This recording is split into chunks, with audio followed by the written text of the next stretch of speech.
Good evening. It is good to see everybody this evening. Good that we're able to be together.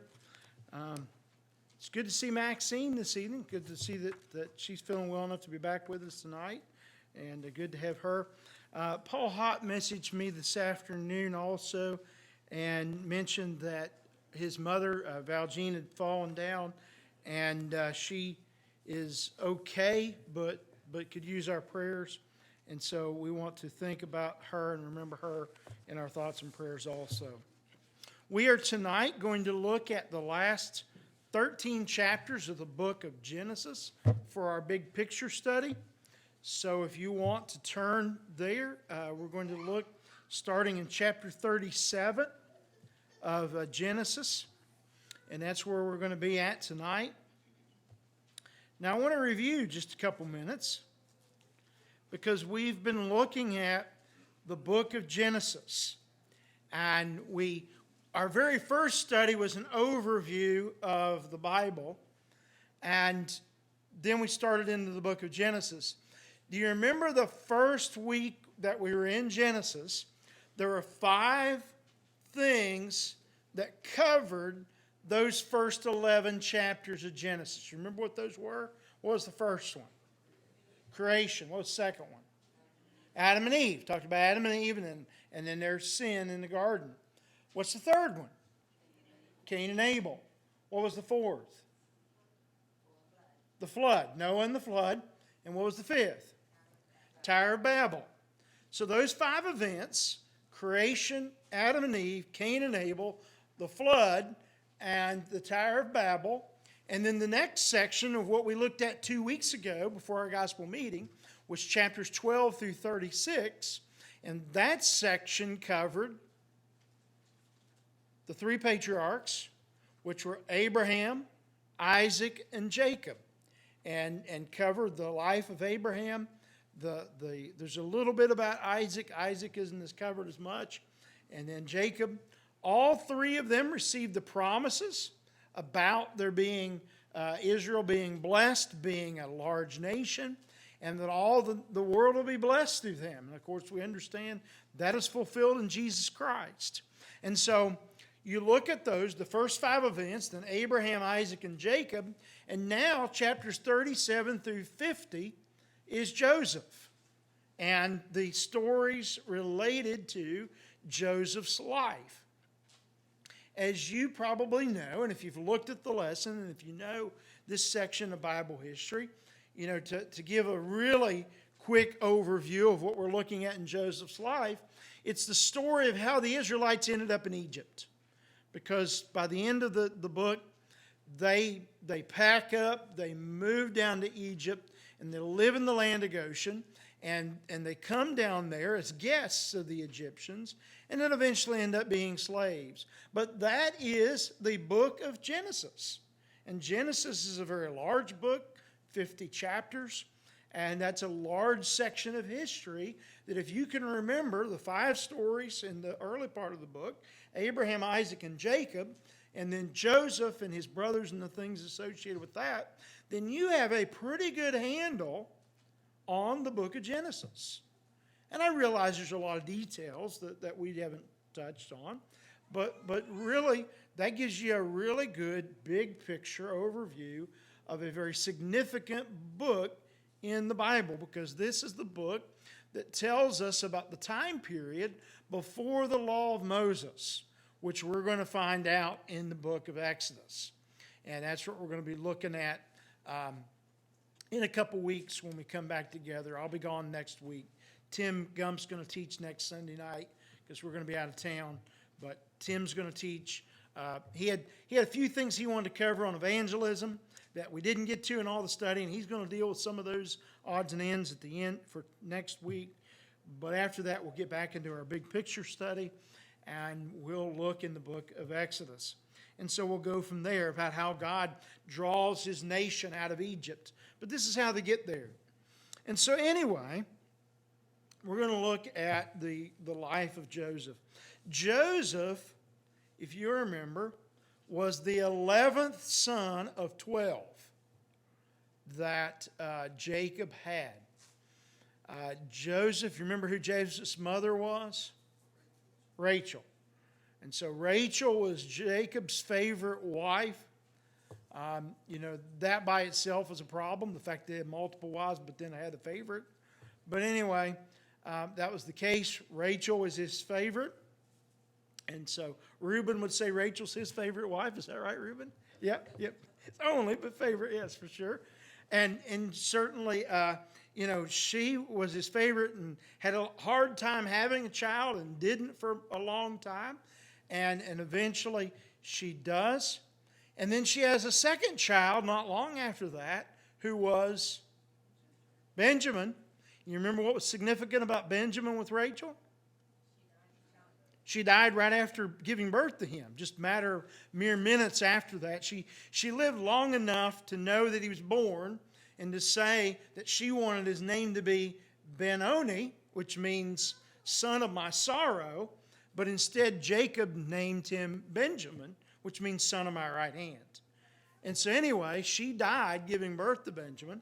And so Joseph and Benjamin were Jacob's last link with Rachel, the wife that he prized over his others. And so anyway, that was why he was such a treasured son, even though he was the 11th of 12. And so that was the way that was. Well, anyway, in chapter 37, we'll go through the text kind of quick, and then I want to look at some lessons from the life of Joseph, which is on our outline. And then on the back, don't do the puzzle right now, but on the back, we've got the puzzle for tonight. And Otto Kaiser is our person for this time. His name is the one in the puzzle, Otto, so he can look at that and do that with all the rest of you. And to remind you, you get a puzzle done, either text me or message me or show me in person by Wednesday night. Then I'll put your name in a drawing to be in the puzzle next time we do one in 2 weeks.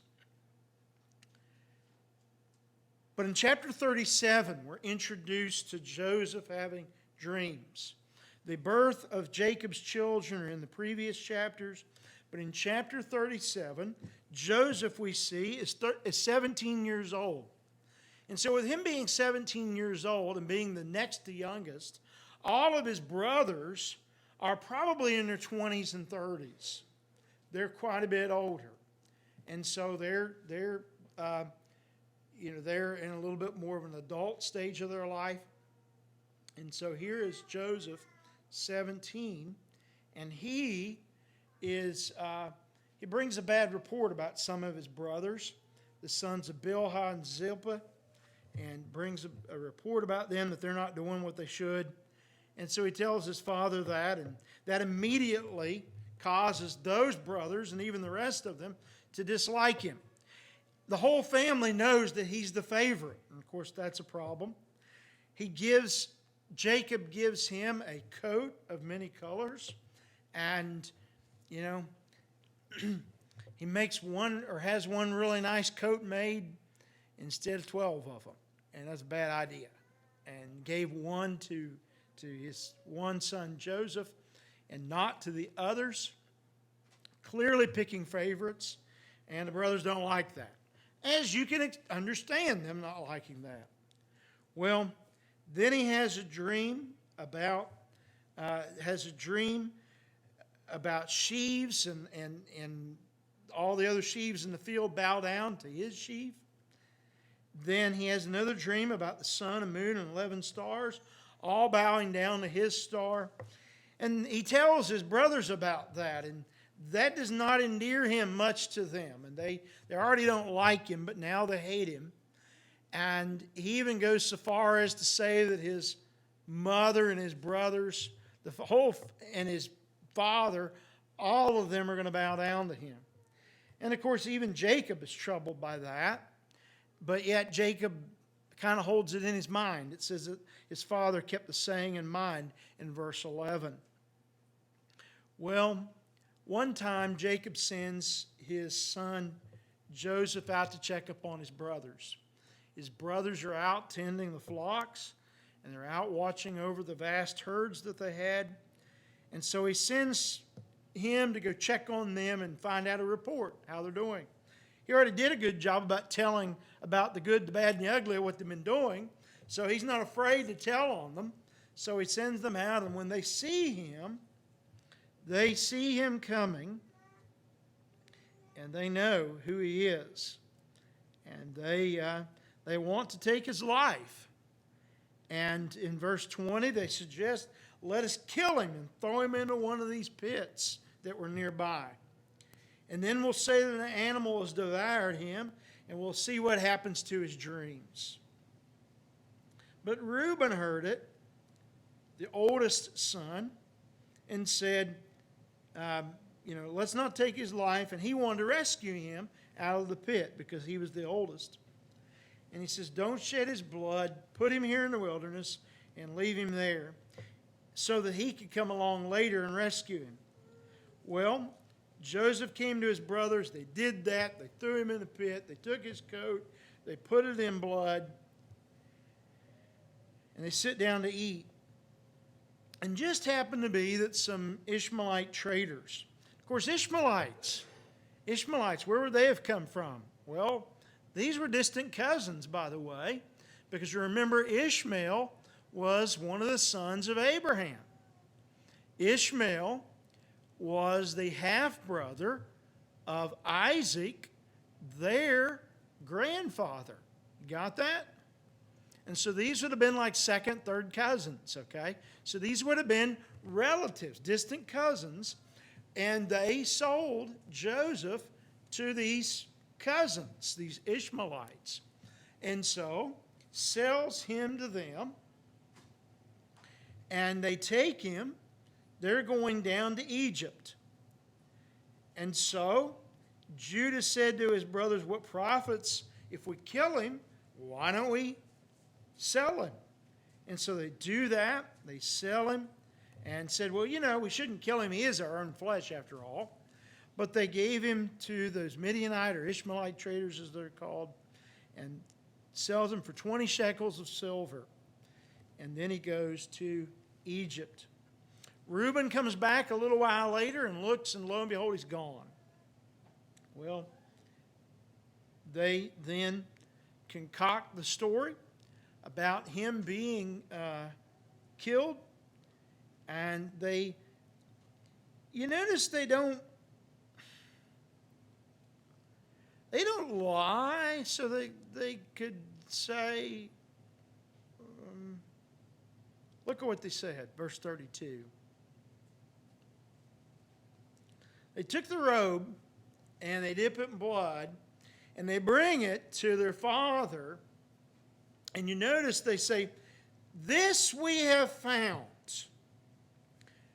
Please identify whether it is your son's robe or not. Now, what have they said? They haven't said he's dead. They haven't said we found his body. They didn't say we buried him. So, now are they being deceptive? Oh, you betcha. They definitely are being deceptive. It's a lie just the same. It's kind of interesting that, after all, who are they telling this to? Jacob, someone known for his deception. After all, he had deceived his father into getting the blessing.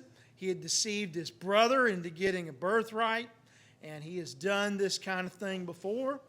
And you might say this is kind of him getting what's coming to him. And so they bring that to him, and he is now in great distress and great misery and in great mourning.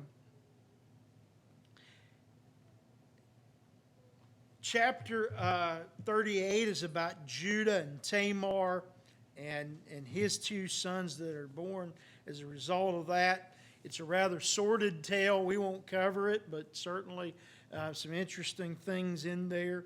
But it's a great example that Judah wasn't nearly as strong and determined to withstand temptation as his brother Joseph.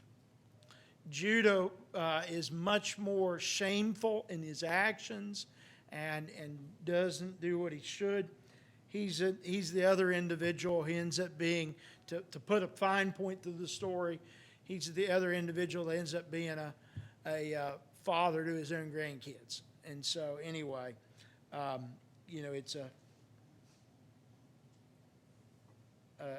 bad thing that he does. Well, anyway, you come to chapter 39, comes back to Joseph, and now Joseph is in Potiphar's house. And that was our sermon this morning, so I don't want to repeat that all over to us. But if you'll remember, Joseph withstood in great temptation. Potiphar's wife continued to try to get him to sleep with her, and he refused that again and again until he fled. And in fleeing, he left his robe behind, and he stayed true to his convictions, stayed true to what he intended to do. And the result is that he was put in prison for it. He was put in prison and put there because Potiphar obviously was going to believe his wife over Joseph, although that was not correct. He did, and certainly put him in prison. And that's what we find out of chapter 39. It tells us in verse 23 of chapter 39 that the Lord was with him. Now, we saw that in the beginning of the chapter, didn't we? We saw that in their sermon this morning, that because God was with him, Potiphar and all of Potiphar's household was blessed because of Joseph being there. And Joseph was immensely blessed because of him. And now here, even though he's not in Potiphar's house, now he's in prison, and Joseph is still blessed. It is not long until Joseph is put in charge of the prison. He is essentially becomes a trustee, and even beyond that becomes kind of a chief trustee in the prison. He's still a prisoner, but he's in charge of everybody else there. And so again and again, Joseph proves himself to be competent, to be good, to have God with him.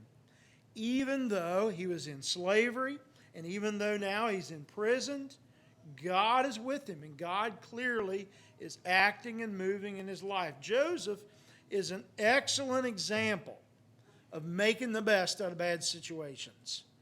He could have easily, in both of those circumstances, said, my family doesn't want me. They sold me into slavery. Brothers and sisters might joke about doing something like that, but very few have ever done that. But they sold me into slavery, and now in slavery he is falsely accused, and now he finds himself in prison. No one is an advocate. No one there cares. No one that would even try to get him out is anywhere to be found. But yet the Lord is with him, and the Lord is there to help him succeed, as it says in the end of the chapter. While in prison, he's in prison with the captives that are directly held by Pharaoh as having committed crimes against Pharaoh. This would kind of almost be something like an executive prison, so to speak. These are individuals that are probably king's officials or people in his court, like, for instance, the couple individuals that Joseph deals with that are the baker and the butler. These are individuals that are close to Pharaoh. And so it isn't a normal prison, but yet he's still held there captive and hidden away. Well, anyway, Pharaoh is angry with two of his people. We're not told why, but they're put in prison, the baker and the butler, and they are there. And they each have dreams. And we know about Joseph interpreting dreams. The cupbearer or the butler has a dream that he's giving a cup back to the king, and the baker has a dream about birds eating the baked goods that he has that are on his head. The short story of it is, In 3 days, the cupbearer is going to be restored to his post, given back his position, and the baker is going to be hanged. Joseph looked at the cupbearer and says, remember me when you get out of here. 3 days later, exactly what he said happened. Well, you fast forward 2 whole years. Joseph hears nothing. The cupbearer forgets about his promise until such a time that Pharaoh has a dream, has 2 dreams. He has 2 dreams, one about 7 plump ears of grain and 7 skinny ears. And then he has a dream of 7 cows that are fat and then 7 cows that are lean. The 7 plump ears devour the lean ears the other way around. The lean ears devour the plump ears and don't get any bigger. And the lean cows swallow up the fat cows and don't get any bigger. And so he cannot figure this out. He and none of his magicians, none of his people can figure this out. And the cupbearer remembers. In verse 9 of chapter 41, it says, when Pharaoh was angry, the cupbearer remembers his offenses. When Pharaoh was angry with his servants and put me and the chief baker in custody in the house of the captain of the guard, we dreamed on the same night, he and I. Each had a dream with its own interpretation. A young Hebrew was there with us, a servant of the captain of the guard. When he told him, he interpreted our dreams for us, giving an interpretation to each man according to his dream. And he has interpreted to us, so it came about. I was restored to my office, and the baker was hanged. Then Pharaoh sent and called Joseph, and they quickly brought him out of the pit. When he had shaved himself and changed his clothes, he put him in before Pharaoh. And Pharaoh said to Joseph, I have had a dream, and there's no one who can interpret it. I have heard it said of you that when you hear a dream, you can interpret it. Joseph answered Pharaoh. You just got to love this humility. Joseph answered Pharaoh, it is not in me. God will give Pharaoh a favorable answer. Again, I think that's part of why we find in the heart of Joseph somebody that does what's right because it's right. I think that's why Joseph is in this place. He's humble and he recognizes this is his moment. His whole life has been for this moment. And he deflects the praise, deflects the glory, and points it all to God. God, I can't interpret the dream, but God can. He'll give Pharaoh a positive or a favorable answer. Verse 17, then Pharaoh said to Joseph, behold, in my dream I was standing on the banks of the Nile. And he tells 7 cows, plump and attractive, came up out of the Nile and fed on the reed grass. 7 other cows came up after them, poor and very ugly and thin, such as has never seen the land of Egypt. The ugly thin cows ate up the first 7 plump cows, and when they had eaten them, no one would have known that they had eaten them, for they were still as ugly as the beginning. Then I awoke, and I saw in my dream 7 ears growing on one stalk, full and good. 7 ears withered, thin, and blighted by the east wind sprouted after them. The thin ears swallowed up the 7 good ears, and I told it to the magicians, but there was no one who explained it to me. Then Joseph said to Pharaoh, the dreams of Pharaoh are one. God has revealed to Pharaoh what he is going to do. The 7 good cows are 7 years. The 7 good ears are 7 years. The dreams are one. The 7 lean and ugly cows that came up after the 7 years, and the 7 empty years blighted by the east wind, are also 7 years of famine. It is as I told Pharaoh. God has shown to Pharaoh what he is about to do. There will come 7 years of great plenty throughout all the land of Egypt. But after them there will arise 7 years of famine, and all the plenty will be forgotten in the land of Egypt.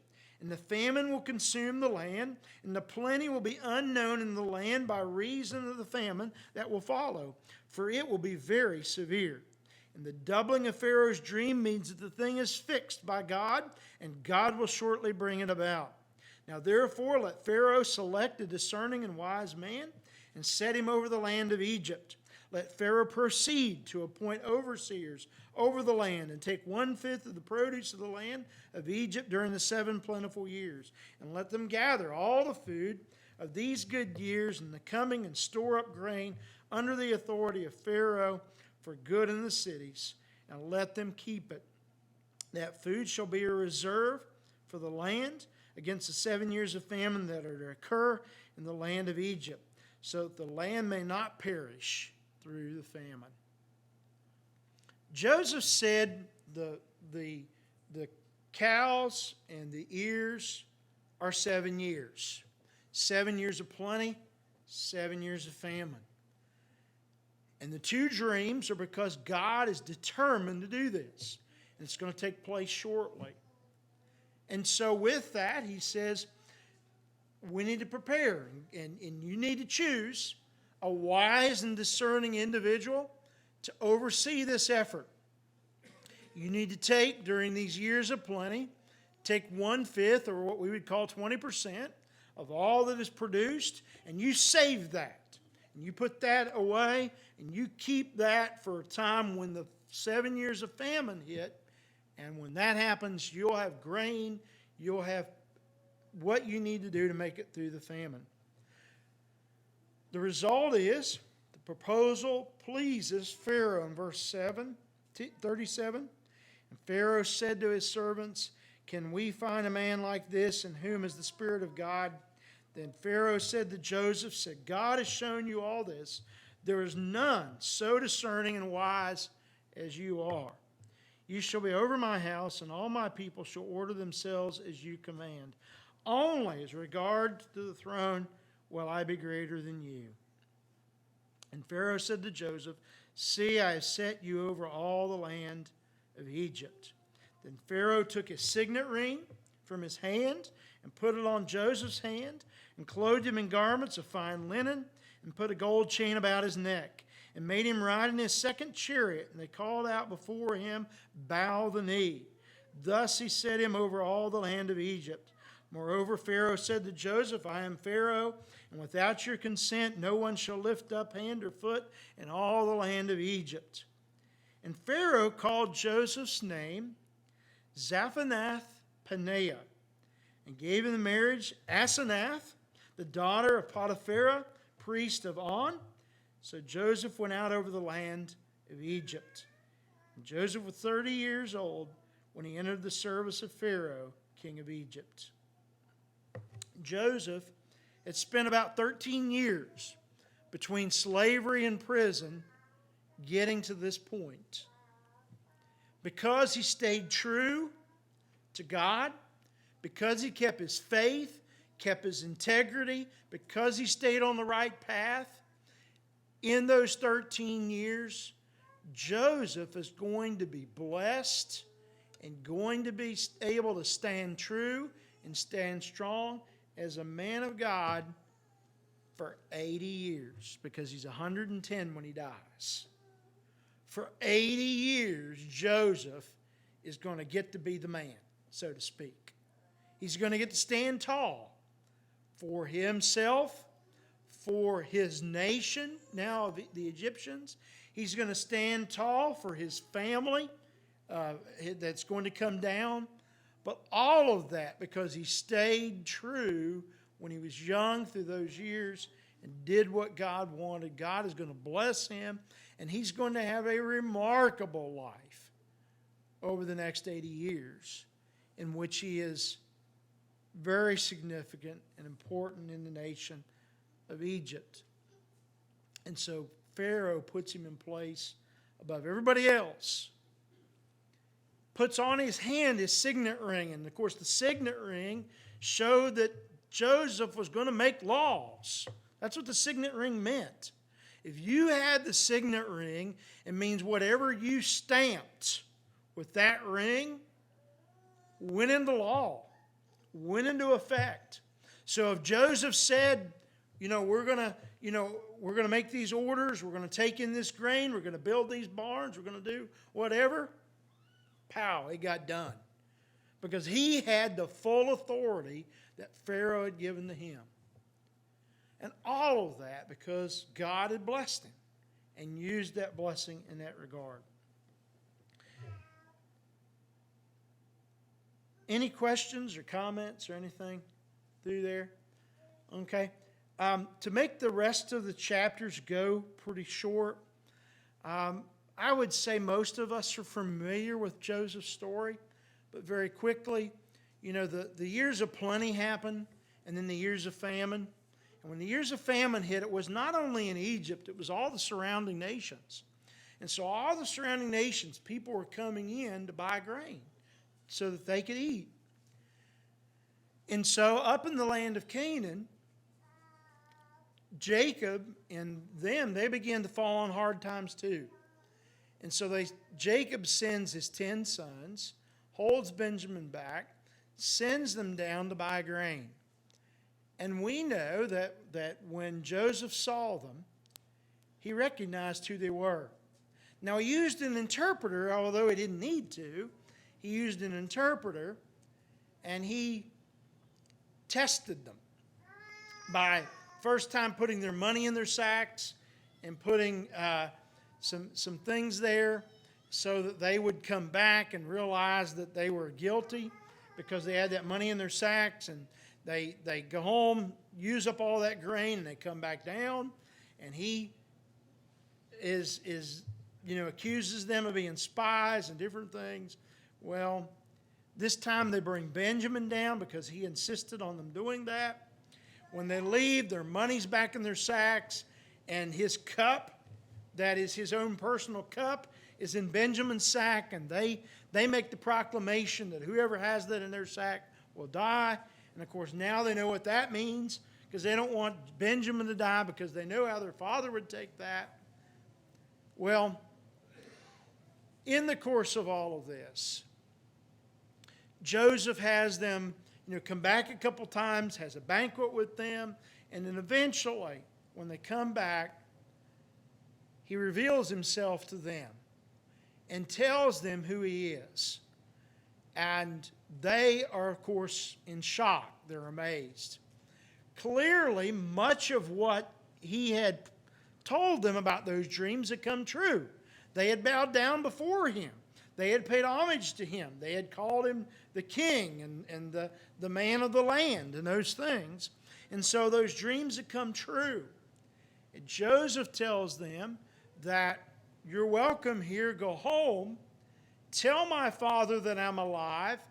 And he sends with them some of the great big carts that Egypt had, said, go and get your families, get your flocks, get my father, and come down here, and don't worry about packing your goods up, because the best of all of Egypt's going to be yours when you get back. And so Joseph, in one of the greatest examples of forgiveness, extends to his brothers the opportunity to come down, to withstand during the famine, to start and raise families and to grow and to prosper in the land of Goshen, a very good place in which they were able to be. And even after Jacob died, Joseph refused to judge his brothers, to show hatred toward his brothers, but instead, even though they had done all these things to him, he recognizes that God had been behind that and pays homage to God, because God had meant what they had done for evil, but meant it for good, and it brought them there to that place. And so, the memory verse that we've had to look at, here recently, Genesis 50, verse 19, it says, but Joseph said, do not fear, am I in the place of God? He wasn't going to judge them for what they had done. And then verse 20, As for you, you meant evil against me, but God meant it for good, to bring it about that many people should be kept alive as they are today. So do not fear.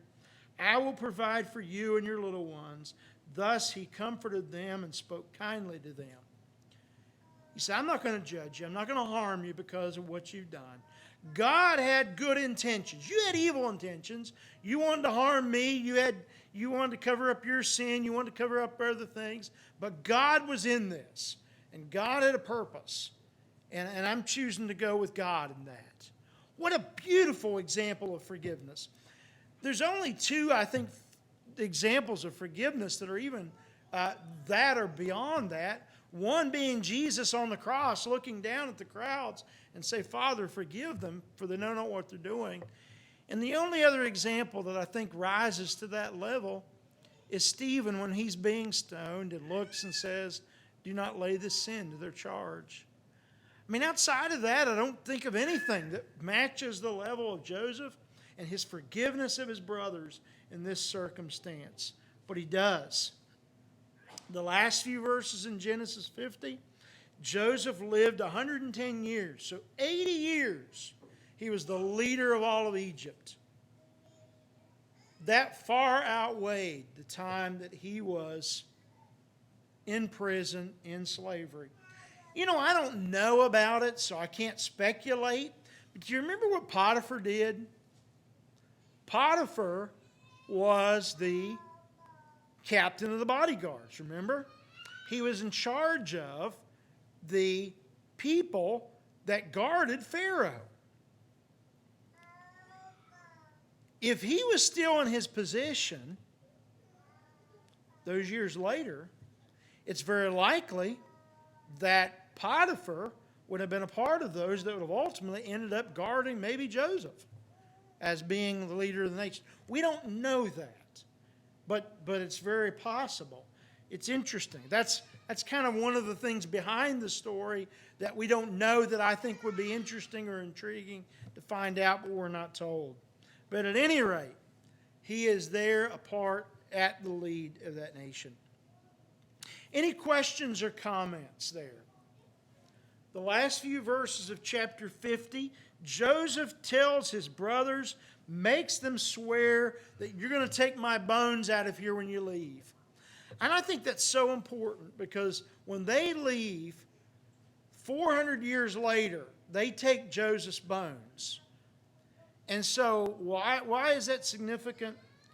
Because that's one thing that the Israelites could hold on to in that 400 years they were in Egypt and that time they were in slavery, that they knew their father Joseph had said, someday you're taking me out of here. And so with his dying breath, he made a prophecy that they could hold on to say, someday we're leaving this place. And he did that. It's the thing in chapter 11 of Hebrews, of all the things that Joseph did, that's the one recorded in Hebrews. That by faith, Joseph gave command concerning his bones that they would take him out of Egypt. And so that's very powerful that they were going to use that as a rallying cry and a point to remember to do that. Okay, real quick, on our sheet, I'd like us to go over some lessons on there from Joseph's life real quick. On the bottom page there, bottom of the page, it says, one, he refused to sin against God. We saw that in our sermon this morning. He was hardworking, and God blessed him everywhere he went. He had integrity in what he did, had profound integrity, even when nobody else around him did.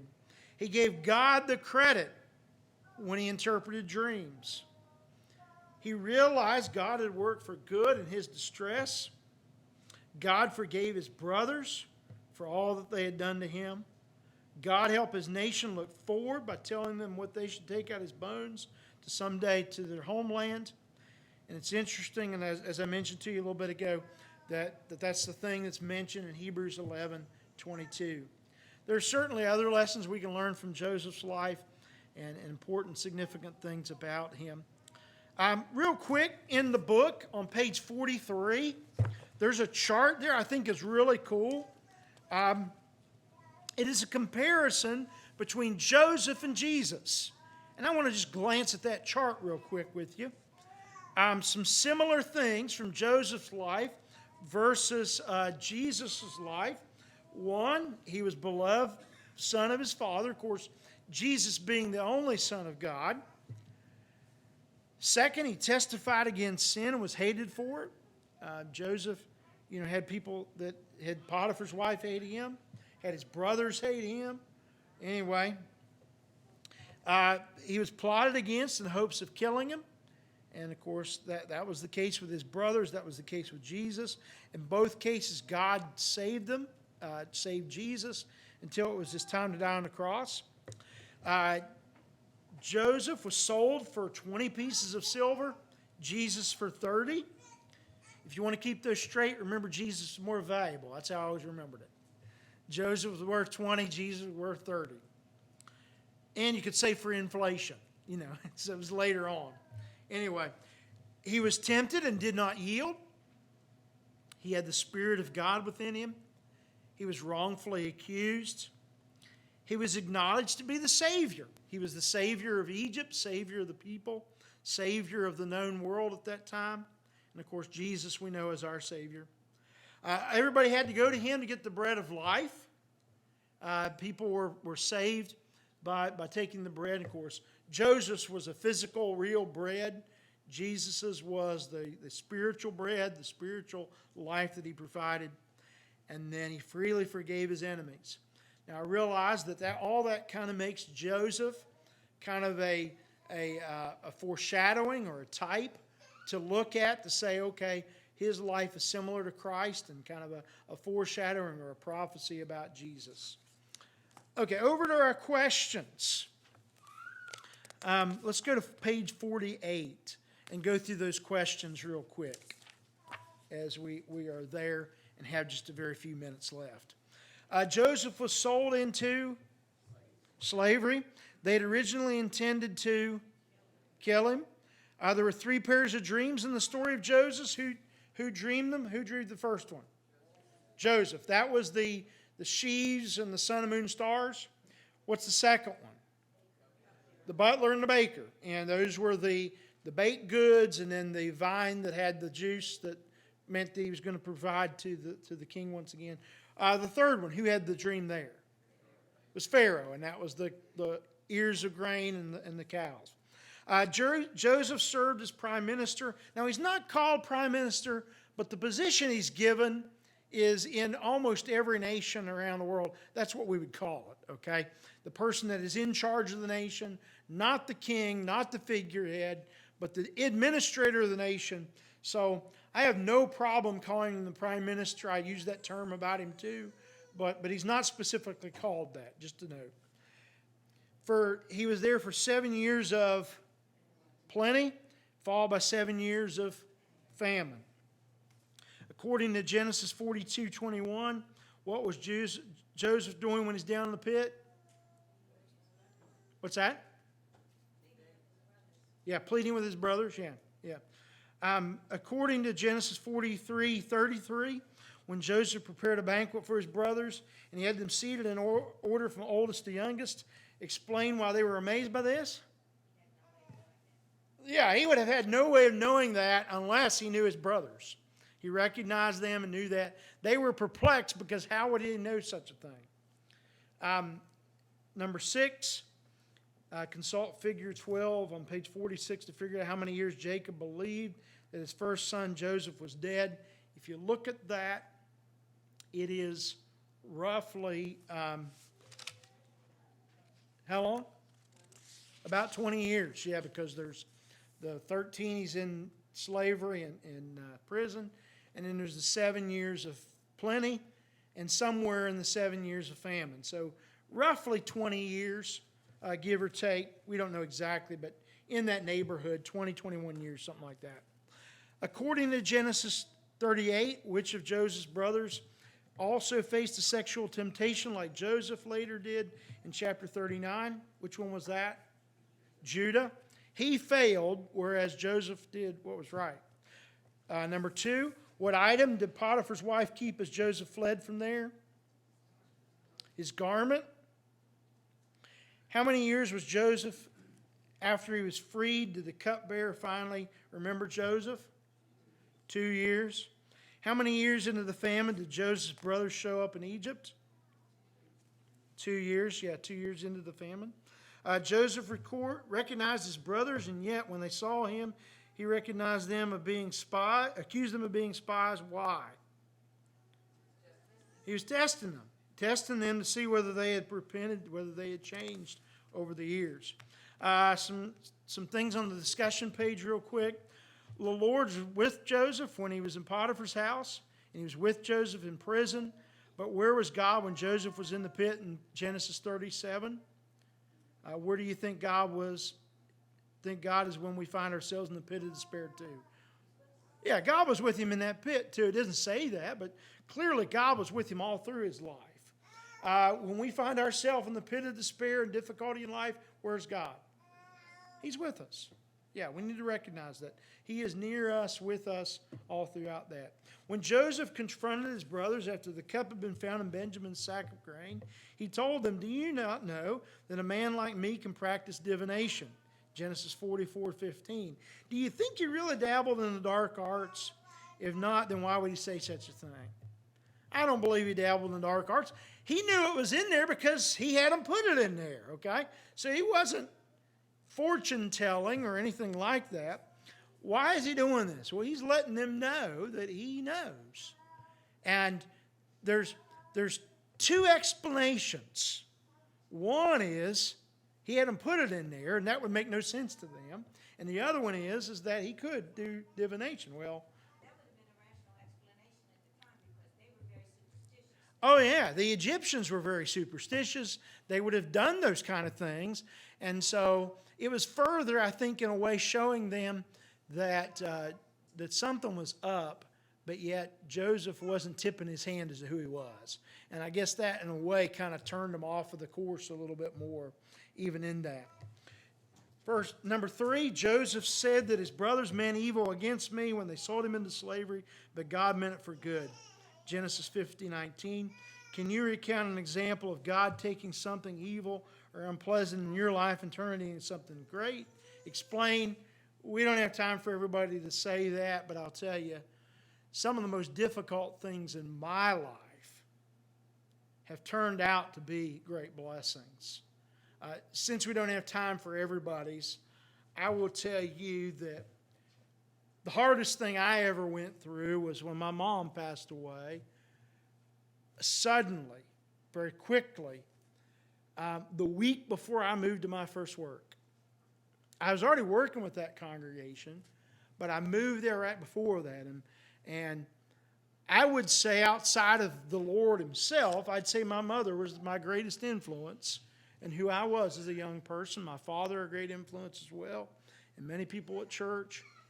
And I would dare say probably the biggest reason why I became a preacher is because Mom would sit down with me and help me learn how to lead songs, and she helped me make up my first sermons and did that. And, and I could talk for quite a while about all of those kind of things. But, she was very much my rock in a lot of ways and helping me in life, early in life. And her dying right as I was ready to begin my first work, that was a tough time. Michael was 5 months old. But you know what? The pain and the struggle that I went through and all of that, I know has helped me immensely to be more kind and compassionate and caring toward other people going through struggles. And as much as I didn't want that to happen, wish it hadn't happened, in hindsight, now, 27 years later, 27 and a half years later, I can look back and say, in a lot of ways that helped me. As tough, as difficult, as bad as that was, in a way that made me better. And And I would dare say that many of us could say similar stories about how difficult, unpleasant things have helped us in the long run. So anyway, I'll share that with me. But like I said, it'd be nice if we could take all evening and do that with everybody's, but we'll not be able to. Number 4, the last one. Joseph responded well in the face of his trials, but suppose he hadn't. Would God have still been able to save Jacob's family from starvation during the 7-year famine? Oh yeah, God would have found some other way. But just think about the rich story we would have missed.